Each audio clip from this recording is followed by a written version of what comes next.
Have you got stuck into Damo? I mean, the steal was probably better than any steal that Damien Martin's ever done. Yeah, we have our little insiders where, he may get a big steal and he'll give me a glance or vice versa. But I told him, I think it was the second overtime, I'm guarding McCarron, like running back looking at our hoop, and I hear the crowd cheering for no reason. I turn around, he has the ball, and Nick's doing a layup, and I just busted out laughing to myself because who else other than Damo? So whose steal was better, do you think? I'll give it to Damo because that kind of set the tone for the second overtime, so I'll give that one to him. How planned were you for that steal? Like, did you see something on film earlier where you thought you could get him around the back? Does he do something which you knew he was going to have the ball in that position?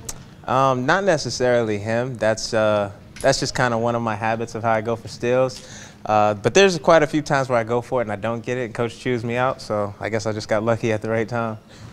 Tell us about the dunk, and we've spoken about the emotion of it, but rarely do we see you go crazy with the fans and get involved. You're sort of the silent assassin, but this time around there's a lot more noise created.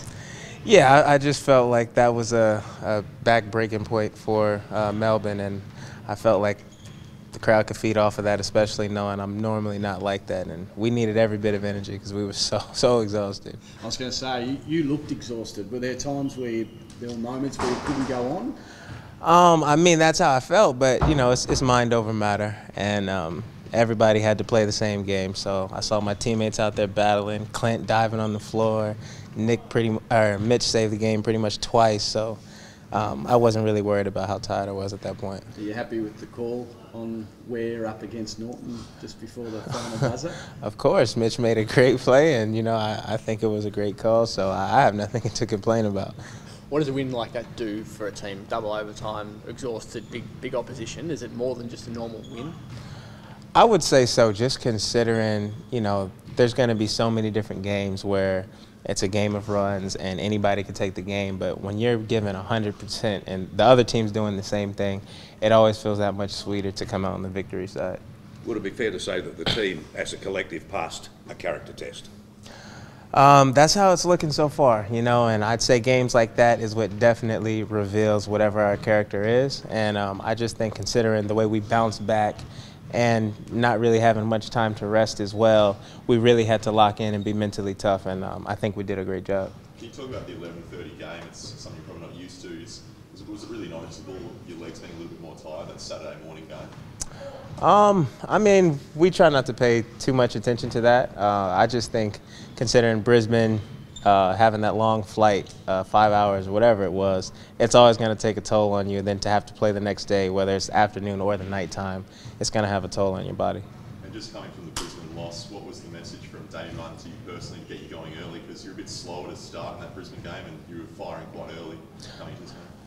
I mean, I think Brisbane they did a good job of throwing a lot of defensive attention on me. So usually I don't like to force any shots, but I just wanted to come out aggressive, whether it was me taking shots or trying to create for my teammates. But I just wanted to come out with a little bit more energy than I did versus Brisbane. There seems to be more scorers in the team this season, especially from long range. What has that meant for you personally? Do you feel like that's taken a bit of the pressure off?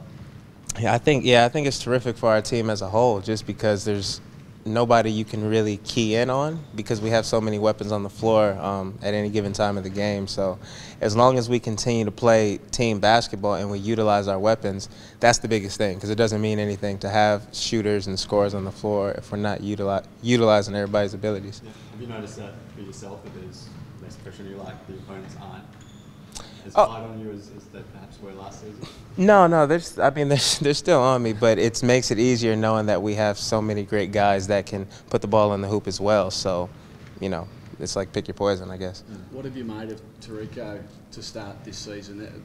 The weekend was probably his best performance so far. What is it about him that you like and you think that's going to make you a championship team? He's a silent assassin as well. He definitely steps up in the big moments, great attitude, but he's such a smart player.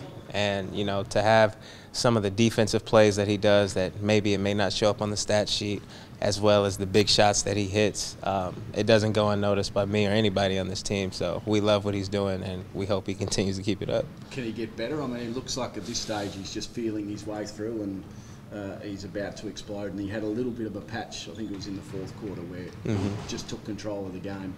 Yeah, absolutely. I mean, the season just started, and he's already looking comfortable. So the sky's the limit to tell how he's looking later on down in the season. He doesn't say much to anyone. Where's your bond going with him at the moment? Does he say much to you? Yeah, he's kind of like me. He's kind of quiet until he gets around people that he's comfortable or whatever. But now that we hang out all the time, and we're always around each other with the practices, or if we're doing something outside of practice, he's getting more comfortable. So we're starting to see a little bit more of his personality. He's actually kind of funny. One last question. Is Damo still on limited minutes? Because it seemed strange late in the game and then in overtime that he actually came off and Norton finished the games. Or is that the way you like to see it? I wasn't even aware. I didn't pay much attention. But, I mean, whatever it is, Damo's going to do what he's going to do, whether he's being a vocal leader from the sideline in a crucial point of the game, or whether we need him out there making big steals, as you saw. But it worked out perfect, but I really have no say in the matter. Angus has had a pretty good start to the season. What do you put that down to? Oh, man, it was terrific. Nothing that Gus does surprises me. It's 14 points, 20 rebounds. It was terrific, honestly. But I like the fact that he has a great attitude, and no matter how good he's playing, he has the same even keel. He doesn't get too high, doesn't get too low. And that's something that we're going to need throughout the season from everybody, because it's going to be ups and downs individually and as a team throughout any season. Do you think he's benefited this year being the definitive #1 option at the 5, whereas last year Matty Knight at the start of the season, Lucas Walker also playing? I mean, it could be that.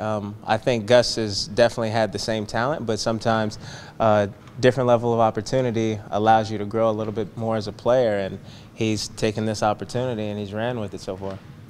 Sorry, last one, this week's opponents, New Zealand.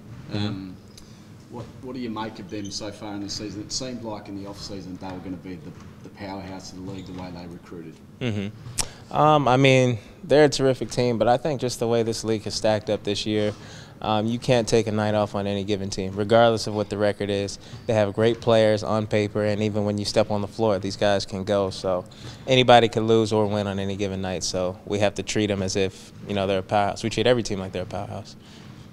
Beautiful. Thank you. Thanks for us. Cheers.